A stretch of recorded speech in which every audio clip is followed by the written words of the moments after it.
Fala pessoal, bom dia, boa tarde, boa noite, não sei quando é que vocês vão estar assistindo esse material. Vamos para a correção número 2 do nosso simulado de História do Brasil. A questão número 2 é da FUVEST, vamos lá.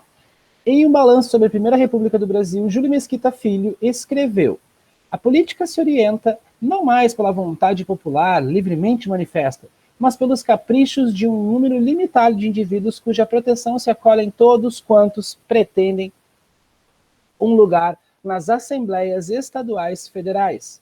A crise nacional, 1925, de acordo com o texto autor. Ok, vamos lá, vamos contextualizar. Primeira coisa, quem é Júlio Mesquita Filho na fila do pão?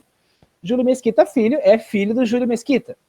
Né? Justiça, mas quem é esse cara? Ele é proprietário de um jornalzinho chamado A Folha, o Estado de São Paulo, perdão. Então, um jornal bastante preeminente, importante até hoje, né? Inclusive, assinem o podcast do Estadão, muito bom.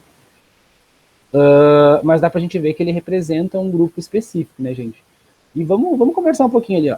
A política se orienta não mais pela vontade popular livremente manifesta. E quando que foi assim no Brasil? Esse texto é de 1925, tá, pessoal? Ele tá fazendo referência a quem?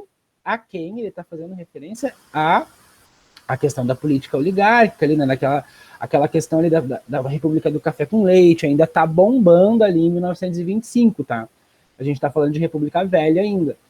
Mas vamos lembrar que quando a gente fala de República Velha, e especificamente quando a gente fala de República Oligárquica, a gente não está falando de vontade popular, né? A gente tem o voto de cabresto, a gente tem o voto aberto, então a vontade popular é uma das coisas que quase não acontece. Mas vamos ver. Essa questão aqui é quase uma questão de interpretação de texto, tá? Desculpa a tosse.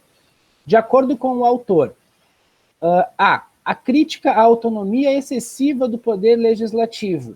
Não, né? A gente sabe que o poder legislativo ele é atrelado, vamos dizer assim, aos cafeicultores, né? As leis ali, toda a estrutura de leis, ela é pautada nos interesses de um grupo bem seleto da população. Então, não. Até porque ele também não está falando disso, né? Propõe limites ao federalismo. Em que momento do texto ele está falando de um federalismo? Ele não chegou a talvez aqui, ó, sob proteção escolhem todos quando pretendem lugar nas assembleias estaduais e federais. Mas não colocaria isso ainda, né? Vamos dar uma olhada nas outras. Deixa essa aqui, vamos botar essa daqui num amarelinho. Vamos deixar ela de amarelo, porque talvez ela seja interessante. Ficou ruim de lema, vocês sabem que ali é propõe limites ao federalismo. Defende o regime parlamentarista. Essa daqui não, né, gente? Tá arriscadíssima, porque a gente sabe que não, ele sequer falou de parlamentarismo ali, né? Inclusive, ele está criticando, né? Ele não está defendendo. Crítica ao poder oligárquico. Opa, aqui talvez a gente pode ver, ó, porque ele está falando, vamos dizer assim, ó, não mais pela vontade popular, mas pelos caprichos de um número limitado, olha aqui, pelo capricho de um número limitado, ele definiu a oligarquia, né? Então, aqui já começa a ficar interessante. Vamos colocar um verdinho nessa senhora aqui, porque começa a ficar interessante. E letra E, defende a supremacia política do sul do país. Deus me livre, mas quem me dera nessa época. Em compensação, Getúlio já está quase chegando, em 1925, 1930, Getúlio vai chegar com todo o gás. Mas não é isso, porque ele também não está falando disso no seu texto, né, gente? Então a gente tem aqui dois pilares de dúvida.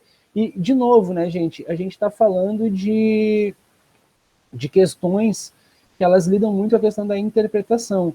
Então agora a gente entra numa hora de quantificação, tá? Além da interpretação de texto, mas ele fala muito mais claramente, de forma muito mais contundente, sobre uma crítica ao poder oligárquico nessa questão.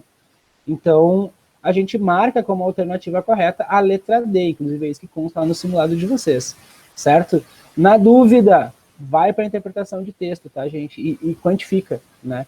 Se a questão, ó, porque de acordo com o texto, ó, a questão está falando isso. Então, é uma questão de interpretação mesmo, certo? Grande abraço, espero que vocês fiquem bem, nos vemos no próximo vídeo, não se esqueça de se inscrever no canal do YouTube aqui do Cursinho, segue a gente nas redes sociais, os códigos da sala de aula estão no nosso Facebook, estão no Instagram, cola lá pelo Google.